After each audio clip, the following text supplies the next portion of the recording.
आवाज आ रही है।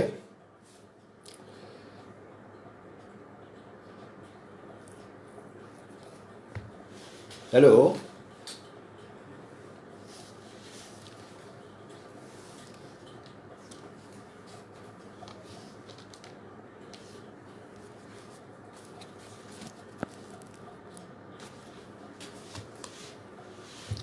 हेलो। जय भीम। पूरे दिल से जय भीम। बहुत फक्र होता है टिस के साथियों और मित्रों को देखकर, खासकर इसलिए कि आप उनमें से हैं जिनसे खुद को पूरी दुनिया का नियंता और निर्माता समझने वाले ब्रह्मा जी डरते हैं। जेएनयू, अलीगढ़ मुस्लिम यूनिवर्सिटी, जामिया हैदराबाद, टिस, ये ऐसे नाम हैं जिन्हें सुन के हमारे ब्रह्मा जी की नींद उड़ जाती है और अपनी साजिशों के सारे बगनखे खोलकर उसमें अपने सारे मीडिया श्वानों को साथ लेकर वे शिकार पर निकल पड़ते हैं। और मज़े की बात यह है कि हर बार हार के ही लौट के आते हैं। अंधेरे के सौदागरों को इसी तरह हराते रहिए, ज्ञान की मशाल को इसी तरीके से जलाते रहिए, जागते रहिए और जगाते रहिए। आज का दिन बाबा साहब की जयंती का दिन है और इसे दो नाम से मनाया जाता है। कुछ लोग इसको समानता दिवस भी कहते हैं, लेकिन ज़्यादातर लोग इसको ज्ञान दिवस कहते हैं।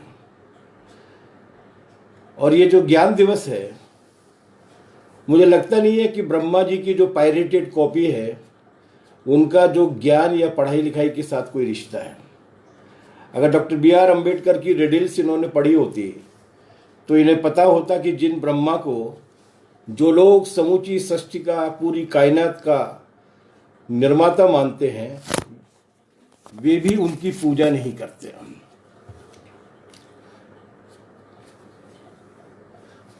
उनको भी इतिहास के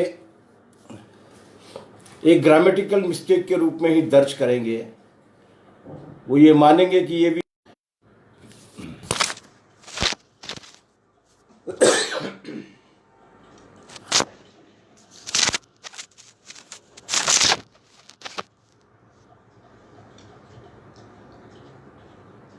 उम्मीद है अब कैमरा ठीक आ रहा होगा।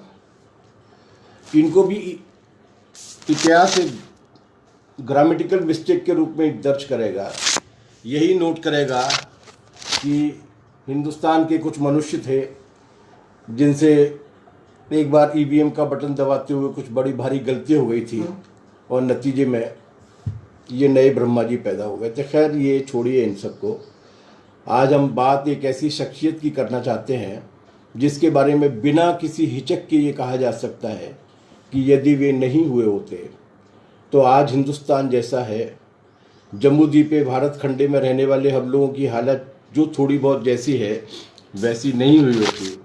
और इसे जैसी हम बनाना चाहते हैं, ये जिस तरीके की होनी चाहिए उस तरीके की अगर हम बनाना चाहेंगे, कभी भी उस तरीके की बनाने वाली जो कोशिशें होगी, उसके लिए इनकी आवश्यकता होगी। एक व्यक्तित्व के रूप में, एक आंदोलनकर्ता और संगठनकर्ता के रूप में, और एक विचार के रूप में। और जब भी ऐसी लड़ाइयाँ जारी होंगी तो बाबा साहब हमारे झंडे पर होंगे। Doctor B R. अम्बेडकर को बाबा साहब का नाम और संबोधन उनके खास सहयोगी कॉमरेड आर.बी. मोरे ने दिया था। आर.बी. मोरे उनके बहुत नज़दीकी साथियों में से एक रहे। मार्क्सवादी कम्युनिस्ट पार्टी में जब वो शामिल हुए तब उन्होंने बाबा साहब के साथ संवाद किया और बाबा साहब से सहमति लेने के बाद ही वो कम्युनिस्ट पार्टी में शामिल हुए और उसके बाद भी उनके आंदोलन के हिस्से रहे। बाबा साहब इस मामले में अत्यंत लोकतांत्रिक थे और मिशन के प्रति संबद्धता एक अलग थी और राजनीतिक रूप से संबद्धता दूसरी बात माना करते थे। मेरा मानना है कि बाबा साहब के दो बड़े रूप हैं। इन दोनों बड़े रूपों को अलग अलग तरीके से देखना चाहिए। एक रिफॉर्मर और थ्योरेटिशियन अंबेडकर हैं, एक प्रैक्टिसिंग पॉलिटिशियन अंबेडकर हैं। और जो रिफॉर्मर और थ्योरेटिशियन अंबेडकर हैं वो इस हिंदुस्तान में लंबे समय तक प्रासंगिक रहेंगे, क्योंकि इस देश की तमाम सारी पहेलियों का हल उनके पास है।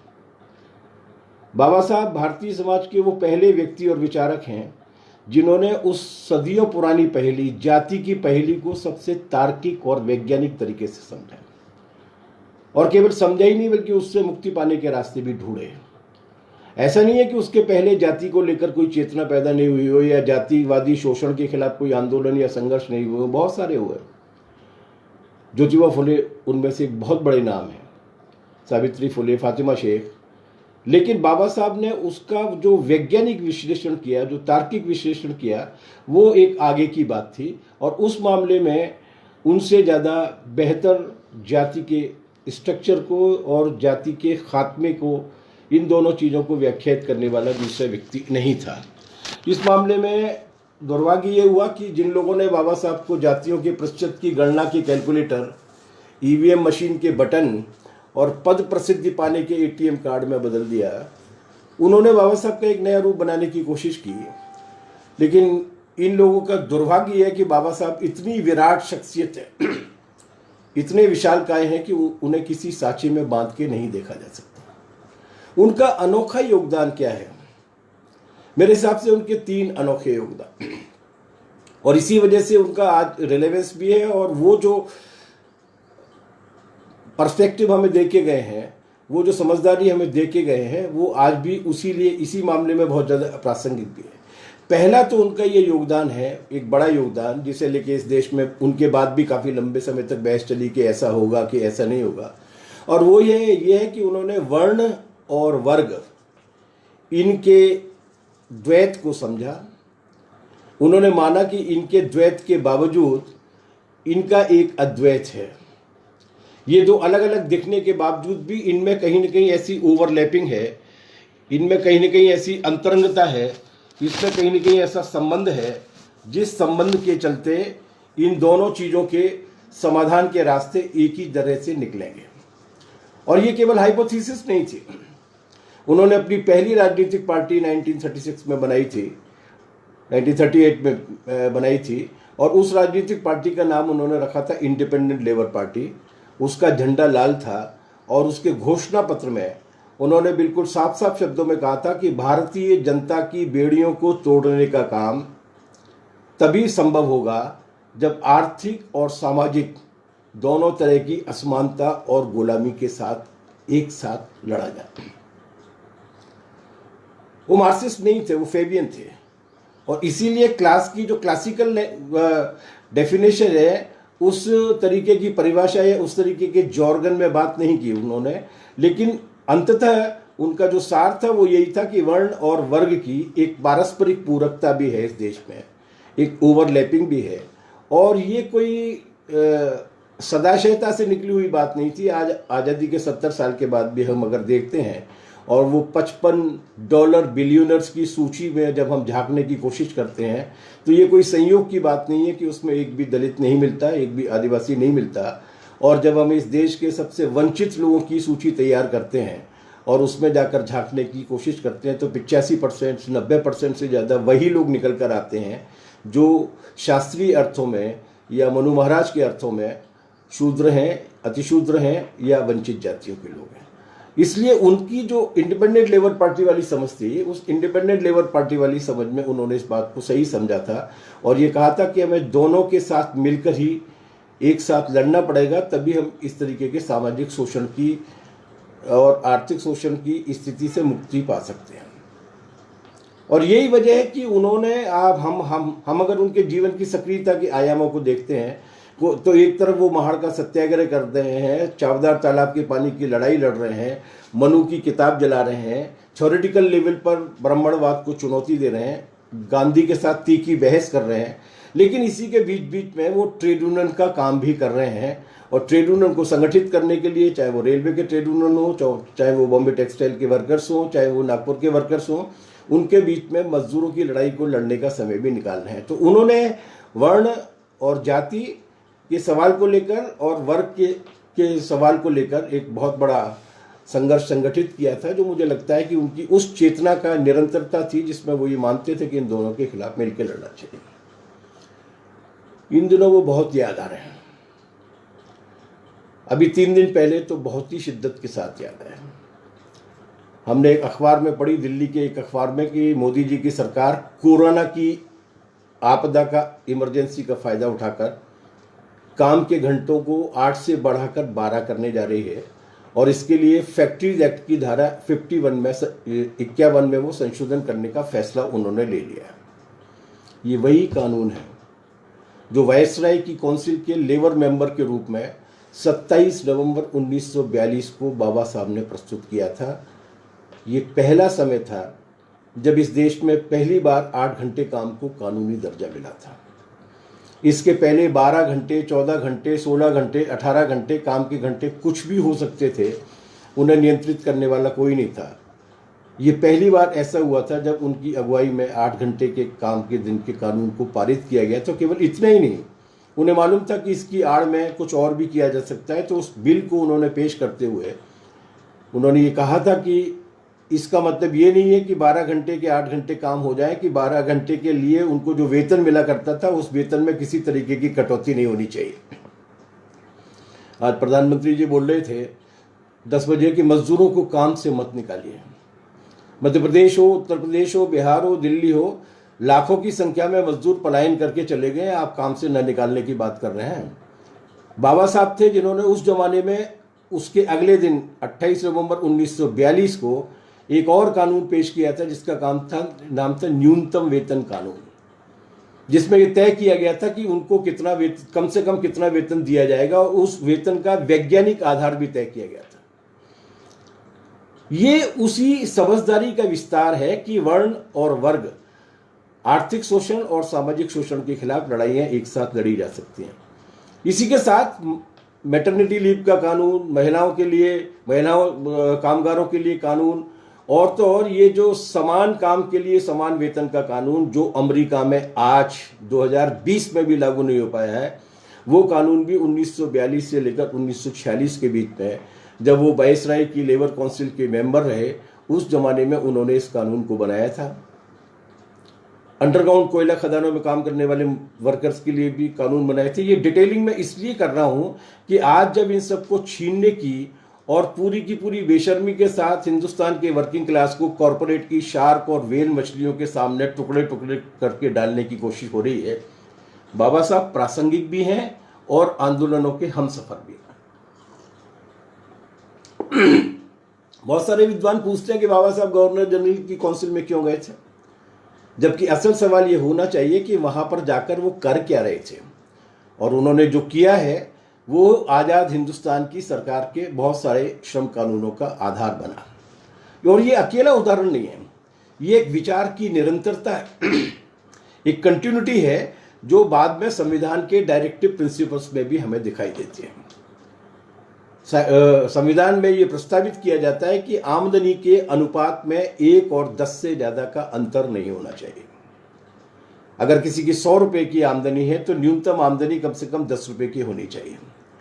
उसमें यह प्रावधान किया गया है कि नीतियां इस तरीके से बनाई जानी चाहिए जिसकी वजह से दौलत का, संपदा का और संपत्ति का केंद्रीकरण नहीं हो, बल्कि जो अर्जित किया गया है, जो पैदा किया गया है, उसका जनता के बीच में अधिकतम विकेंद्रीकरण होना चाहिए, बंटवारा होना चाहिए। विडंबना यह है कि आज सत्ता में वो लोग हैं जिनके लिए देश के विकास का मतलब है कुछ घरानों की रईसी, और जिनके लिए राष्ट्रवाद का मतलब है कारपोरेटी माता च पिता त्वमेव, जिनके लिए सारे नीतियों का जितना भी सरप्लस है, देश की जनता का जितना भी पैदाइश है, वो सारी की सारी पैदावार का हिस्सा अडानी और अंबानी के खाते में या अमेरिका के कॉरपोरेट्स के खाते में जमा हो जाए।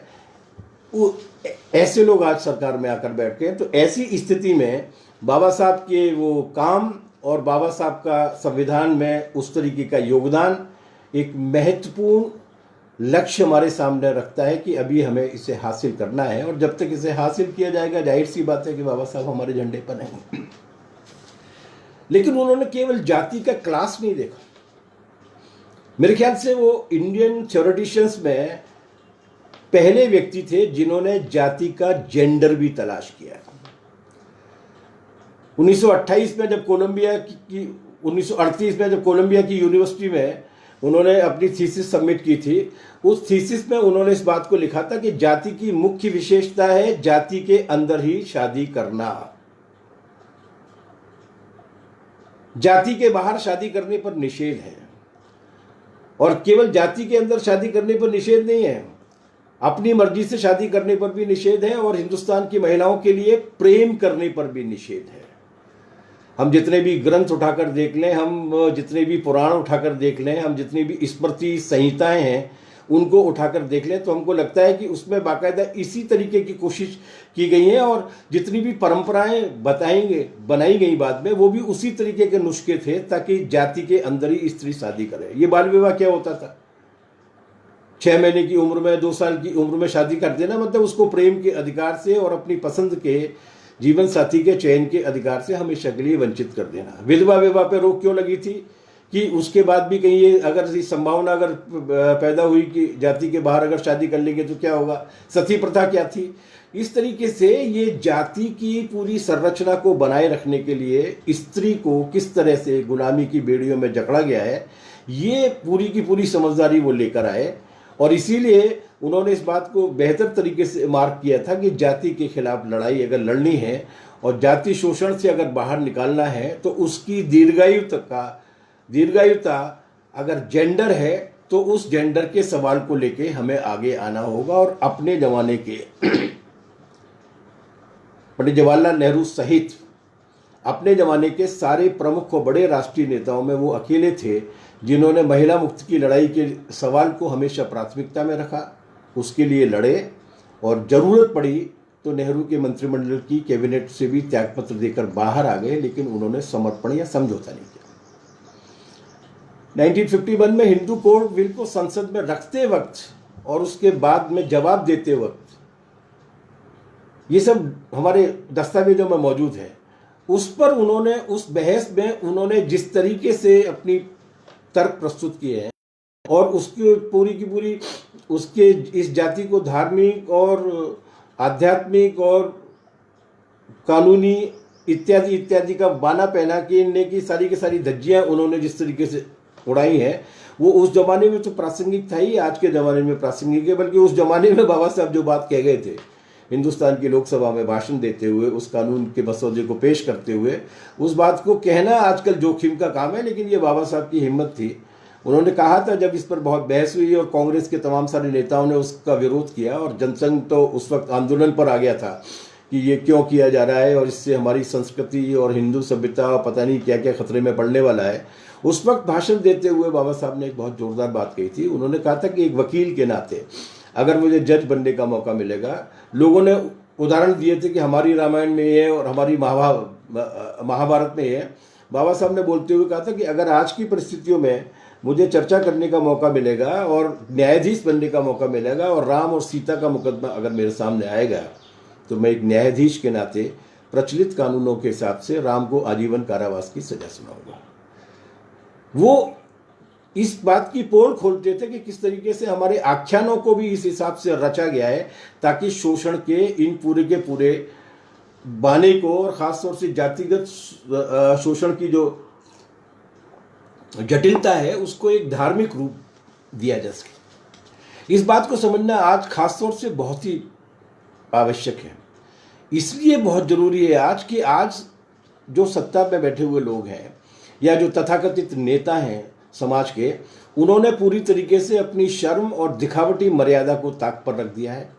ये चिन्मयानंदों, कुलदीप सेंगरों, आसारामों, गुरमीत राम रहीमों का युग है। ये नए आराध्य बनाए जा रहे हैं और जैसा कि हमेशा हुआ है, इस बार भी वही हो रहा है कि जाति के शोषण का झंडा स्त्री की देह में गाड़ा जा रहा है। जेएनयू की आयशे घोष ही निशाने पर नहीं है, एएमयू की, जामिया की, टिस की लड़कियां भी निशाने पर हैं, जिन्हें आईटी सेल किस रूप में प्रस्तुत करती है इसके बारे में बताने की आवश्यकता नहीं है, क्योंकि पढ़ती लिखती लड़कियां उन्हें खलती हैं, नौकरी करती हुई स्त्रियां उन्हें बहुत खलती हैं। वे उनको दड़बे में बंद कर देना चाहते हैं और ऐसे दड़बे में बंद कर देना चाहते हैं जिस दड़बे में वो उनको इस तरीके से दबा के रखेंगे ताकि एक जो शोषणकारी जो व्यवस्था है, शोषणकारी व्यवस्था में उनका वर्चस्व कायम रखे। और ये केवल पुरुष का वर्चस्व का सवाल नहीं है, पितृसत्तात्मकता का एक जेंडर है, लेकिन पितृसत्तात्मकता का असल में एक क्लास है, और वो बड़ा क्लास ये है कि वो अपने वर्चस्व को कायम करने के लिए इन सारे ट्रेडिशंस को और परंपराओं को इस्तेमाल करना चाहता है। और अगर ये बना रहेगा तो जाहिर सी बात है कि नागरिक का निर्माण नहीं हो पाएगा। बाबा साहब ये कहा करते थे कि हर नागरिक एक स्त्री की गोद में पलकर बड़ा होता है, और अगर वो स्त्री की गोद ही बेड़ियों में जकड़ी रहेगी तो एक अच्छे नागरिक का, एक लोकतांत्रिक नागरिक का विकास हो पाना संभव नहीं हो पाएगा। ये उनका मामला था। तो इसलिए वो जो मानते थे कि उनका आदर्श समाज एक ऐसा समाज था जो आज़ादी, बराबरी और भाईचारे पर आधारित हो, उसको अगर कायम करना है तो उस अधूरे एजेंडे को पूरा करना होगा, जिस अधूरे एजेंडे के खिलाफ वो लड़े थे, लड़ते लड़ते छोड़ गए थे, और जिससे ख़ास तौर से हम लोगों ने उस वक्त महसूस किया जब पिछले कुछ वर्षों के दौरान, जब ये जो कंज्यूमरिज्म विकसित हुआ है, जब साम्राज्यवाद की और ज़्यादा घुसपैठ हमारे देश में हुई है, उसके बाद स्त्री की देह को जिस तरीके से हमले का निशाना बनाया जा रहा है, स्त्री के लोकतांत्रिक अधिकारों को, उसके जीवन अधिकारों को, उसके कपड़े पहनने के तरीक़ों को, उसके पढ़ने लिखने के अवसरों को, उसके जीवन के बारे में अपनी पसंद को जिस तरीके से निशाने पर लिया जा रहा है, ऐसे मौके में वो हमारे सामने हैं और वो हमारे साथ में रहेंगे। ये बाबा साहब थे जो इस मामले में पूरी तरीके से कंसिस्टेंट थे कि धर्म के आधार पर किसी भी तरीके का राष्ट्र नहीं हो सकता। इसके बारे में अपन आगे भी थोड़ी सी चर्चा करेंगे, लेकिन एक और पहलू है जिसे खास तौर से समझा जाना चाहिए, और पिछले कुछ वर्षों में ये परिदृश्य काफ़ी धुंधला करने की कोशिश की गई है। बाबा साहब को एक जाति का नेता, बाबा साहब को एक समुदाय का नेता बनाते हुए उन्हें बाकी की जातियों और समुदाय के खिलाफ इकट्ठा करने की कोशिश की गई है। इस मामले को हमें समझना चाहिए कि बाबा साहब को भी ये मालूम था कि इस तरीके की घटना घट सकती है, उनका इस तरीके से दुरुपयोग किया जा सकता है। इसलिए अपने विचार को व्यवहार में लाते समय प्रतीकों के, सिंबल्स के सिलेक्शंस के मामले में बाबा साहब बहुत मास्टर टेक्नीशियन थे। जब उन्होंने मनुस्मृति में आग लगाने का आह्वान किया तो महाराष्ट्र की ब्राह्मण सभा के अध्यक्ष ने उनको चिट्ठी लिखी और उन्होंने कहा कि मैं भी इस कार्यक्रम में शामिल होऊंगा, मैं भी इस कार्यक्रम में एक दर्शक के रूप में शामिल होऊंगा। आप जलाइए, मुझे कोई दिक्कत नहीं है, लेकिन मेरी एक शर्त है, और शर्त यह है कि मनु की किताब को आप खुद अपने हाथ से आग लगाइएगा, सहस्रबुद्धे से आग मत लगवाइएगा। सहस्रबुद्धे उनके बहुत घनिष्ठ सहयोगी थे और जन्म से ब्राह्मण थे। जाहिर सी बात है, इसमें एक स्पष्ट चाल थी। महाराष्ट्र ब्राह्मण सभा के अध्यक्ष महोदय ये चाहते थे कि उनकी मौजूदगी में ये जले, एक महार इसको जलाए, और उसके बाद पूरे देश भर में और पूरे महाराष्ट्र भर में ये मामला जो है वो दलित वर्सेज ब्राह्मण के रूप में बदल जाए और उनको अपनी कंस्टिट्यूएंसी को कंसोलिडेट करने का मौका मिल जाए। बाबा साहब ने उनको साफ इनकार करते हुए चिट्ठी लिखी थी और उन्होंने इस बात को स्पष्ट किया था कि मनुस्मृति के साथ लड़ाई केवल दलितों या शूद्रों की नहीं है। जो भी समझदार और तर्कशील इंसान है, जो भी संवेदनशील व्यक्ति है, उसकी है। जो भी मनुष्य समाज का विकास चाहता है, उसकी लड़ाई है। इसलिए आग तो सहस्रबुद्धे ही लगाएंगे। आपको आना है तो आइए, नहीं आना तो मत आइए। ये काम उन्होंने केवल मनुस्मृति को लेकर नहीं किया, ये काम उन्होंने अपने अनेक सत्याग्रहों में भी किया। और वो जानते थे इस बात को, जिसे लोगों के बीच में बहुत योजनाबद्ध तरीके से भुलाने की कोशिश की गई है। वो ये जानते थे कि जाति प्रणाली से लड़ाई एक जाति की दूसरी जाति से लड़ाई नहीं है। इस युद्ध को जातियों के खांचे में रखकर नहीं लड़ा जा सकता। हमारी चंबल में कहावत है कि नमक से नमक नहीं खाया जा सकता। तो एक जाति को संगठित करके दूसरी जाति के खिलाफ संघर्ष, दूसरी जाति के विरोध में संघर्ष असल में जातिवाद को और ज़्यादा मजबूत करने का ही काम करता है। समूची जाति प्रणाली के खिलाफ संघर्ष ही बाबा साहब का पर्सपेक्टिव था। और उस तरीके से वो इस मामले में भी, अपनी टैक्टिक्स को चुनने के मामले में भी, अपने प्रतीकों को चुनने के मामले में भी वो बहुत आगे बढ़े हुए व्यक्ति थे। आज के समय की एक और ख़ास बात है, और हमारा समय है पोंगा पंथ की बहाली और अंधविश्वास की ताजपोशी का समय। थाली, लोटा और बाल्टी बजाकर कोरोना को मनाया जा रहा है। दियाबाती करके उनकी आरती उतारी जा रही है। कोरोना जैसी बड़ी महामारी को लेकर भी जिस तरीके की अतार्किक मुहिम और किसी छोटे मोटे व्यक्ति की ओर से नहीं, शीर्ष पर बैठे हुए व्यक्ति की ओर से चलाई जा रही है, जो इस बात की घोषणा करते हैं कि सबसे पहले की जो प्लास्टिक सर्जरी है वो हमारे यहाँ पर हुई थी और पता नहीं क्या क्या हमारे यहाँ पर हुआ था। अब वो इस बड़े महामारी को भी, जो इस पूरे देश की जनता के अंदर हाइजीन को लेकर, बैक्टीरिया को लेकर, वायरस को लेकर, हेल्थ को लेकर एक साइंटिफिक टेम्पर को विकसित करने का मौका हो सकता था, उसकी बजाय अंधविश्वास आ रहे हैं। ये कोई अनायास नहीं होता। ये जितने भी अंधविश्वास फैलाने वाले लोग हैं कि गौमूत्र से ये होगा और गोबर से ये होगा और किताब पढ़ने से ये होगा और आयतों के इन 3 हिस्सों को पढ़ने से ये होगा, ये सारे लोग जब खुद बीमार पड़ते हैं तो किसी बहुत अच्छे डॉक्टर के पास ही जाते हैं। तो वो खुद उसमें यकीन नहीं करते, लेकिन बाकी लोगों को यकीन करवाने की कोशिश करते हैं। चाणक्य ने अपनी जो अर्थशास्त्र की किताब लिखी है, जिसमें उन्होंने बताया कि राज किस तरीके से चलाना चाहिए, उसमें उन्होंने बड़ी मज़ेदार बात लिखी और उसमें उन्होंने ये बात लिखी है कि राजा को ईश्वर में विश्वास नहीं करना चाहिए। अगर वो ईश्वर में विश्वास करेगा तो राज नहीं कर पाएगा, लेकिन राजा को जनता के अंदर ईश्वर में आस्था पैदा करनी चाहिए, क्योंकि अगर जनता ईश्वर में विश्वास नहीं करेगी तो भी राजा राज नहीं कर पाएगा। तो ईश्वर को अंधविश्वास के स्तर तक पहुंचाने का काम हमारे यहाँ पर किया जा रहा है और तर्क और बौद्धिकता पर हमले इतने लगातार हैं कि ये सिर्फ हाल के हासिल को नहीं छील रहे हैं। पिछली 5000 साल में जितने भी सबक हम लोगों ने सीखे थे, तमीज, सलीके और शऊर को हमने हासिल किया था, उनको भी छीनने की कोशिश की जा रही है, उसको भी पूरी तरीके से नकारा जा रहा है। इंक्वायरी, जांच परख और विश्लेषण को देशद्रोह का करार दिया जा रहा है। और मजेदार बात यह है कि ये फर्जी राष्ट्रवाद जो है वो राष्ट्रवाद की खाल ओढ़कर आया। ये सभ्य समाज की जितनी भी सारी पहचान है ना, उन सबको चीथ लेना चाहता है। असहमति, विमर्श और संवाद से उसे डर लगता है, बौद्धिकता और तर्कशीलता से उसकी रूह कांपने लगती है। अनेक विविधताओं के बावजूद और विसंगतियों से भरे देश में उसका राष्ट्रवाद वास्तव में मनु का नया नाम है।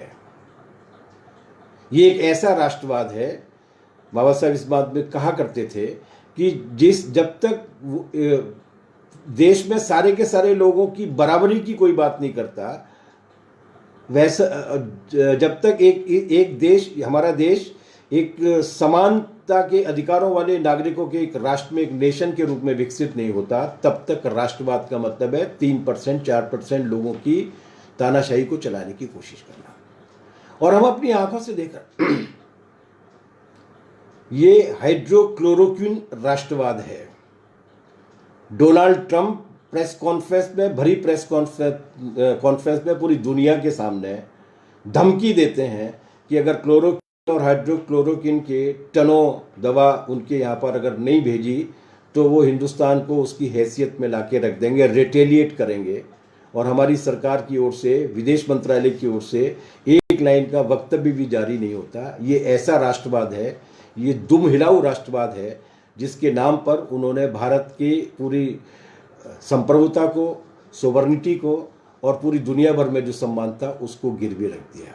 वो ये भूल गए हैं कि वो उस कुर्सी पर बैठे हुए हैं जिस कुर्सी पर बैठे हुए इस राष्ट्र के प्रतिनिधियों ने एक जमाने में पूरी दुनिया में गुटनिरपेक्ष राष्ट्रों का एक ऐसा मजबूत संगठन बनाया था जिसने अपनी राजनीतिक और नैतिक मौजूदगी के साथ दुनिया की बड़ी बड़ी ताकतों को अपनी बात मनवाने के लिए विवश कर दिया था। ऐसी बहुत सारी कहानियां हैं। तो ये राष्ट्रवाद ट्रंप के सामने दुम हिलाने का राष्ट्रवाद है। ये राष्ट्रवाद उन तमाम सारी नीतियों को मानने वाला है। तो दरअसल आप साम्राज्यवाद के खिलाफ नहीं हैं, आप पूरे देश की जनता की एकता के पक्षधर नहीं है, तो उसके बाद किस तरीके का राष्ट्रवाद? तो ये फर्जी राष्ट्रवाद है। और बाबा साहब ये कहा करते थे कि ये जिस तरीके के राष्ट्रवाद की बात करते हैं वो हिंदुत्व के आवरण में लेके आते हैं, और ये हिंदुत्व नाम की जो चीज है वो स्वतंत्रता, समानता और बंधुत्व के लिए खतरा है। आज जब हम बाबा साहब को याद कर रहे हैं, प्रोफेसर आनंद तेलतुंबड़े और गौतम नवलखा जी को जेल भेजा जा रहा है। प्रोफेसर तेलतुंबड़े, उनके अंबेडकर साहब के साथ जो पारिवारिक संबंध है उनकी बात मैं नहीं कर रहा, लेकिन उसके अलावा प्रोफेसर तेलतुंबड़े अंबेडकर और उनकी विचारधारा के हमारे दौर के सबसे प्रखर जानकार हैं। तेलतुंबड़े पर हमला अंबेडकर पर हमला। प्रोफेसर तेल तुंबड़े ने आईआईटी के प्रोफेसर के रूप में जो योगदान दिया वो दिया, जो 30 किताबें लिखी, जो सैकड़ों पर्चे लिखे, लेकिन उन्होंने हिंदुस्तान में मार्क्सवाद के विश्लेषणात्मक टूल्स के साथ भारत के बारे में बाबा साहब के सिद्धांतों का विश्लेषण किया और उनकी जितनी भी एकांगी व्याख्याएं की जाती थी उनको उन्होंने सर्वांगी बनाने का काम किया। उनके उस विराट स्वरूप को आगे किया जो एक दलित नेता के रूप में उनको आइडेंटिफाई करने से ज़्यादा बड़ा था, और एक समकालीन सवालों के साथ जोड़कर किस तरीके से बाबा साहब पूरे देश के लिए प्रासंगिक हैं उसको उन्होंने लिखने का और विश्लेषण करने का काम किया। आज वो जेल जा रहे हैं बाबा साहब की जयंती के दिन। एक प्रोफेसर को, एक सोशल एक्टिविस्ट को, एक मानवाधिकार कर्मी को, तमाम सारे वकीलों को हिंदुत्व की ताकतें और उनके फासिस्ट बिरादर देशद्रोही करार देकर जेलों में ठूस रहे हैं, इसलिए ताकि असहमति और प्रतिरोध की सारी संभावनाओं को समाप्त किया जा सके। ये गंभीर आयाम है, ये छोटी मोटी बातें हैं, और इसीलिए हमें ये समझना पड़ेगा कि दांव पर क्या लगा है। मुझे लगता है इसे थोड़ा सा रेट्रोस्पेक्टिव में जाकर देखना होगा और हमें ये मानना होगा कि गुलामी 1757 में प्लासी की लड़ाई को हारने के बाद शुरू हुई थी इस देश में, जो 190 साल तक चली। स्वतंत्रता की पहली लड़ाई, असल लड़ाई जो है पूरे देश भर के पैमाने पर, वो 1857 में हुई थी, और 1857 से लेकर 1947 के बीच के 90 साल में, खासकर 1919 के जलियांवाला बाग के नरसंहार के बाद से भारत में जो तेजी के साथ मंथन हुआ, वो मंथन 3 सवालों को लेकर था। ये वो लोग थे जो लड़ भी रहे थे, जुलूस भी निकाल रहे थे, आंदोलन भी कर रहे थे, धमाके भी कर रहे थे, फांसी पे भी जा रहे थे, लाठी भी खा रहे थे, जेलें भी जा रहे थे, लेकिन इसी के साथ साथ विचार विमर्श भी कर रहे थे। और विचार विमर्श करते वक्त वो ये कह रहे थे कि उनके 3 मुद्दे थे, वो चाहे गांधी की धारा हो, चाहे भगत सिंह की धारा हो, चाहे वो लाल झंडे वालों की धारा हो, चाहे वो जातिगत शोषण के खिलाफ संघर्ष करने वाले सोशल रिफॉर्म के मूवमेंट की धारा हो। उनकी चर्चा केवल इसी बात को लेकर केंद्रित थी कि हम गुलाम क्यों हुए, इसकी का विश्लेषण किया जाए, हम आज़ाद कैसे होंगे इसके बारे में जानकारी ली जाए, और आज़ादी के बाद हम करेंगे क्या, ऐसा क्या करेंगे ताकि दोबारा से गुलाम बनने की नौबत नहीं आए। और इसी का दस्तावेज है भारत का संविधान।